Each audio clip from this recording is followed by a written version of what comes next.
Hello everyone, welcome to my channel. আজি আপোনালোকৰ বাবে এটা আচাৰৰ ৰেচিপি লৈ আহিছো। ৰেচিপিটিলে যোৱাৰ আগতে ভাবিলো আপোনালোকক দেখাই লওঁ আজি মই কিহৰনো আচাৰ বনাবলৈ লৈছো। এয়া হৈছে ষ্টাৰ গুজবেৰী, যেটো আমি পৰামলখি বা পামলখি বুলি কওঁ। বাৰীতে বহুত লাগিছে। হে ভাবিলো আজি ইনষ্টেন্টলি বনাবৰ পৰা এটা আচাৰৰ ৰেচিপি লৈ আহোঁ। আহকচোন চাওঁ ৰেচিপিটোৰ বাবে আমাক এতিয়া কি লাগিব।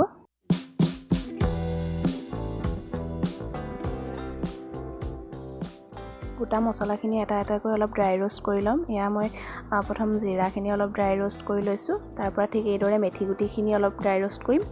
তাৰ পৰা সফখিনি আৰু আটাখিনি যেতিয়া অলপ ঠাণ্ডা হ'ব, ঠাণ্ডা হ'লে গ্ৰাইণ্ডাৰত দি গ্ৰাইণ্ড কৰি লম। এতিয়া মছলাখিনি এইদৰে জিৰা আৰু মেথি গুটিখিনি মিক্স কৰি আৰু সফখিনি এক্সট্ৰা কৰি গ্ৰাইণ্ড কৰি ললো। কেৰাহীত তেল গৰম কৰি লৈছো। এতিয়া লাহেকে যেতিয়া তেলখিনি গৰম হৈ আহিলে তাত সৰিয়হখিনি দি দিছো আৰু সৰিয়হখিনি ফুটি উঠিলত তাত আমলখিখিনি এড কৰি দিম আৰু মই প্ৰায় 1 কেজি মান আমলখি লৈছো আৰু হেতু হিচাপতে মিঠাতেল লৈছো। আপোনালোকৰ আমলখি পৰিমাণৰ ওপৰত তেল আৰু বাকি ইনগ্ৰেডিয়েন্টখিনি ল'ব পাৰে। মই তেলতে আমলখিখিনি ভালদৰে সিজিবলৈ দিম। যেহেতু মই কেঁচা আমলখি ব্যৱহাৰ কৰিছো, সেইবাবে ভালদৰে সফট নোহোৱালৈকে এইদৰে অলপ ভাজি থাকিম। এতিয়া যেহেতু বতৰটো ইমান ভাল নহয়, এদিন ৰ'দ এদিন বৰষুণ, এইদৰে যদি আচাৰখিনি বনাই লয় তেতিয়া পাছত ৰ'দত দি থাকিলেই হ'ল। এতিয়া প্ৰায় আমলখিখিনি সিজিছে, কালাৰটো চেঞ্জ হৈ আহিছে। এতিয়া লাহেকে মই আমলখিখিনি গেছৰ পৰা নমাই ল'ম আৰু নমাই লৈ এয়া চক আপোনালোকক দেখাই দিছো।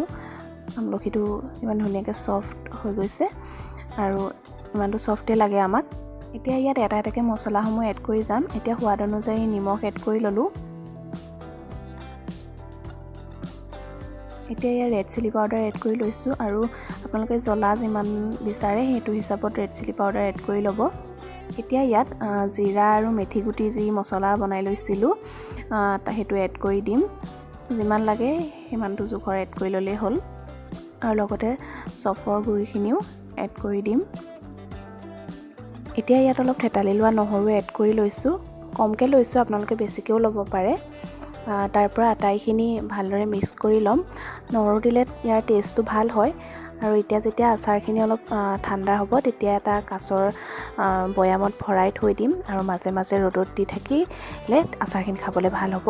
আপোনালোকে কেতিয়াবা এইদৰে জুতি লৈ চাবচোন আচাৰৰ। আৰু আপোনালোকে ভিডিঅ'টো চাই কেনে পালে জনাবলৈ নাপাহৰিব আৰু যদি ভাল লাগিলে এটা লাইক কৰিব, কমেন্ট কৰিব, শ্বেয়াৰ কৰিব আৰু মোৰ চেনেলটোত যদি নতুন হয় তেন্তে সাবস্ক্ৰাইব কৰিব আৰু কাষতে থকা বেল আইকনটো প্ৰেছ কৰি অল কৰি দিব। ধন্যবাদ।